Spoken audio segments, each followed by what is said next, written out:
यहाँ पे हम अब फर्स्ट चैप्टर के एक्सरसाइज को डिस्कस करेंगे और फर्स्ट क्वेश्चन क्या है, ऑब्जेक्टिव टाइप है।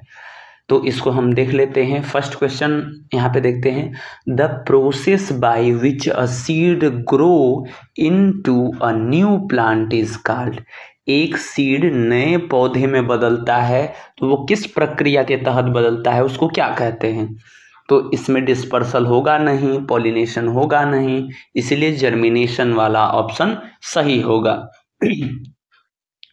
सेकेंड क्वेश्चन डिस्कस करते हैं।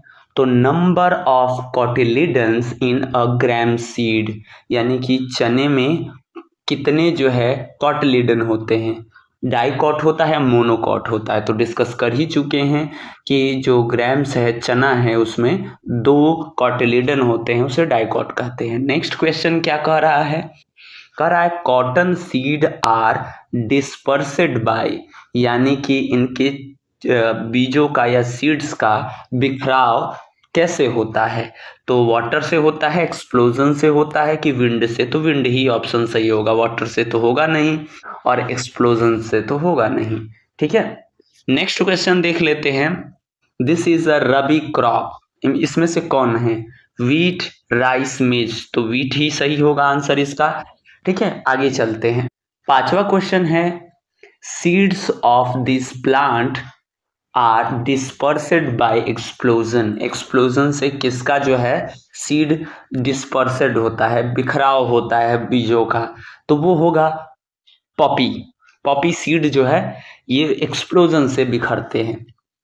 फिर नेक्स्ट क्वेश्चन है question number 6, this crop grows the best in clay soil, कि कौन सा इनमें से क्रॉप जो है क्ले सॉइल में बेस्ट ग्रो करेगा। तो वो है राइस, क्योंकि राइस को ज़्यादा वाटर चाहिए और क्ले सॉइल वाटर होल्डिंग की कैपेसिटी उसमें ज़्यादा होती है, इसीलिए राइस को जो है जितना वाटर रिक्वायरमेंट होता है उतना मिल पाता है।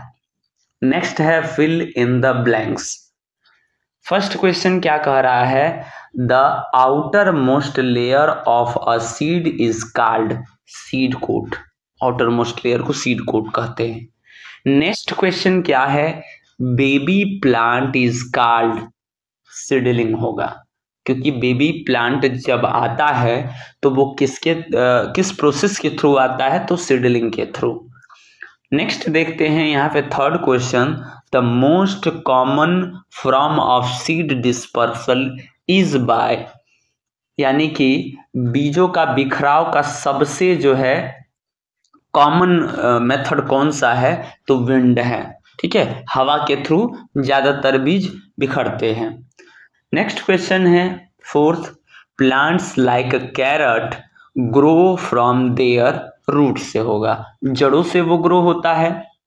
नेक्स्ट क्वेश्चन फिर पांचवा क्या कहता है, crops which grow in summer are called, तो समर में बोए जाने वाली फसलें खरीफ क्रॉप्स होती हैं।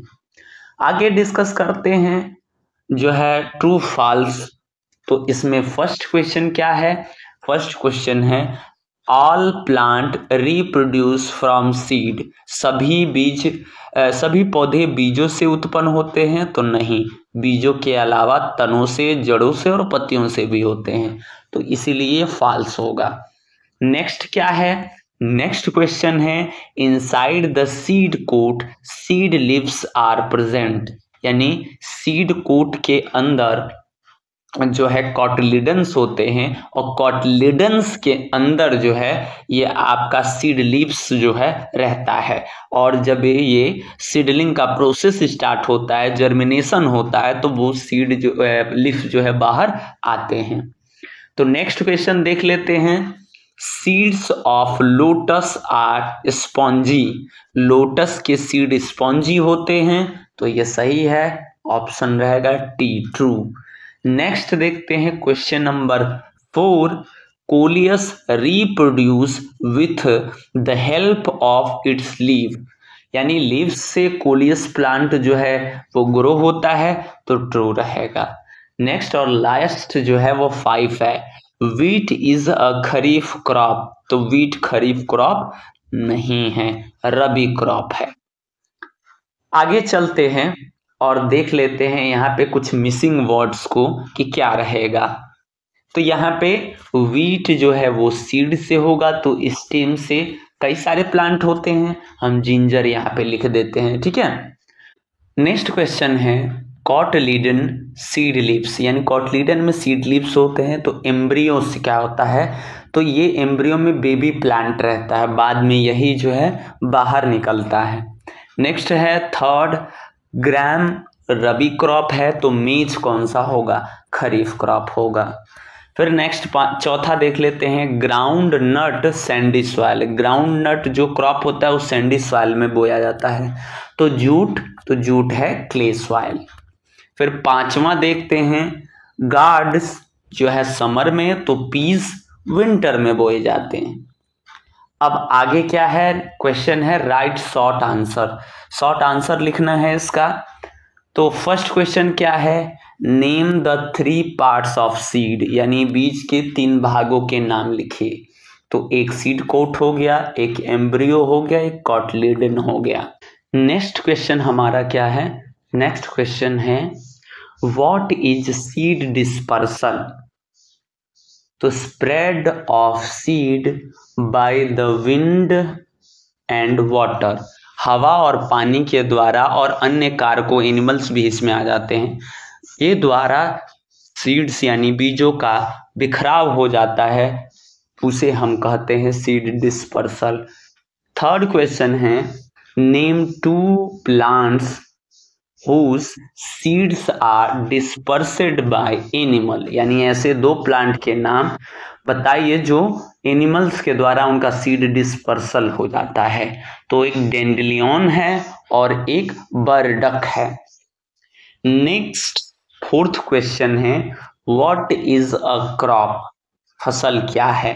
A crop is plant grown for food, यानी क्रॉप एक प्लांट होता है और हम फूड के लिए उसे उगाते हैं। पांचवा प्रश्न क्या है, name 2 rabi and 2 kharif crops, यानी 2 रबी के और 2 खरीफ क्रॉप्स के नाम लिखने हैं। तो रबी का एक वीट हो जाएगा और एक ग्राम हो जाएगा, और खरीफ की बात करें तो राइस एंड मेज हो जाएगा। तो इस तरह हमने शॉर्ट आंसर कंप्लीट कर लिया। अब लॉन्ग आंसर के जो क्वेश्चन है 5, और इनका आंसर यहाँ लास्ट में अवेलेबल है। फर्स्ट क्वेश्चन का आंसर है, इसका आप स्क्रीनशॉट करके फिगर बना सकते हैं। सेकेंड क्वेश्चन का आंसर यहाँ है, इसको आप लिख सकते हैं स्क्रीनशॉट करके। और थर्ड क्वेश्चन का आंसर यहाँ है, इसका भी स्क्रीनशॉट करके आप आंसर लिख सकते हैं। इसी तरह फोर्थ क्वेश्चन यहाँ है, इसका भी स्क्रीनशॉट करके आंसर आप लिख सकते हैं। और लास्ट क्वेश्चन 5 है, ये रहा लीडर्स यू एडमायर, इसको देख लेते हैं। नाम क्या है इनका, Jadav Molai Payeng, Jadav Molai Payeng of Assam is better known as the forest man of India. Jadav Molai Payeng को हम फॉरेस्ट मैन ऑफ इंडिया कहते हैं। और ये क्यों, तो क्योंकि इन्होंने अपने जीवन के स्पेंडिंग 30 ईयर्स 30 साल जो है वो क्या करने में लगा दिए, प्लांटिंग ट्रीज, यानी पौधे लगाने में लगा दिए। और इन्होंने 550 हेक्टेयर जमीन पे पूरा प्लांट लगा दिया, फॉरेस्ट लगा दिया। और इनके फॉरेस्ट को हम कहते हैं क्या, मोलाई फॉरेस्ट। और ये रिफॉरेस्ट्रेशन इन्होंने अकेले दम पे किया, और इसी रिफॉरेस्ट्रेशन के वजह से वाइल्ड लाइफ जो थी वो रिटर्न टू द एरिया, यानी उस जगह में फिर दोबारा वाइल्ड लाइफ शुरू हुई। इनके इसी अचीवमेंट के लिए जो है पद्मश्री दिया गया गवर्नमेंट के द्वारा। पद्मश्री एक बड़ा सम्मान होता है, तो गवर्नमेंट ने पद्मश्री इनको 2015 में दिया। ये हैं जाधव मोलाई पाइंग, और इनका ये डिटेल है, यहाँ आप देख सकते हैं। 1963 में इनका जन्म आसाम भारत में हुआ था और आयु इनकी 60 से 61 वर्ष। पेशा क्या है इनका? वनपाल कहते हैं इनको, फॉरेस्टमैन। जीवन साथी यानी इनकी पत्नी का नाम विनीता पाइंग है और बच्चे इनके मुमुनी, संजय, संजीव। और पुरस्कार 2015 में सरकार ने पद्मश्री दिया। अब इनकी कहानी को हम देख लेते हैं, आखिर कहानी क्या है। तो बात थी सन 1979 और असम में आई थी भयंकर बाढ़। आसपास बहुत सारा तबाही हुआ, देखने को केवल मिट्टी और कीचड़ मिलते थे। जादव पायेंग ने अपने अकेले के साहस से उस खाली पड़ी जमीन को जंगल में बदल दिया। ये कहानी तब शुरू हुई जब जादव एक दिन ब्रह्मपुत्र नदी जो थी उस पे एक द्वीप था उसके बगल में, और वहीं पे एक जगह अरुणा सपोली था और वो वहां लौट रहे थे। उस समय वो कक्षा 10वीं की परीक्षा दे चुके थे और उनके विद्यालय का नाम था जगन्नाथ बरुआ आर्य विद्यालय।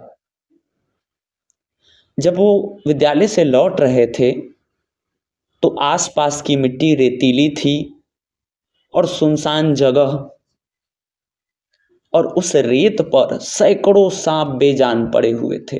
कई सांप मरे हुए, कई जीव मरे हुए मिले।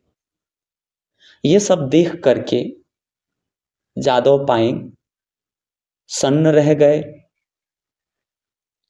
उस समय एक प्रतिष्ठित अखबार थी जिसने एक रिपोर्ट किया, द बेटर इंडिया नाम का ये संस्थान था।